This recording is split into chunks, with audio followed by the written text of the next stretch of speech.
এটা হলো বিজয়া দশমীর মেলা, আমাদের মন্দিরের সামনেই বসে। আগে তোমরা দেখে নাও মেলাটা কেমন হচ্ছে।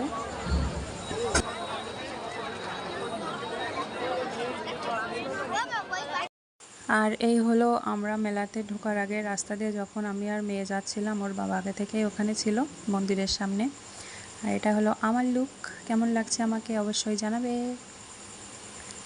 আর প্রত্যাশা গিয়েই ওর বাবার সঙ্গে মিলে এই যে এই বেলুনটা কিনেছে, দাম নাকি 200 টাকা, করেছে। কি খাচ্ছ তুমি? কি ওর নাম বলো? হ্যাঁ, আর মেলাতে গেলে মেয়ের বাহানা শুধু ঠান্ডা জল খাবে, ঠান্ডা জল খাবে। কি কিনেছ?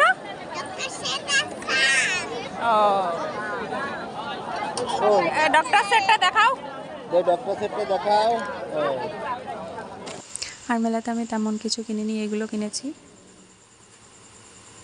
একটা ফুলদানি, একটা চামচ আর একটা খুন্তি।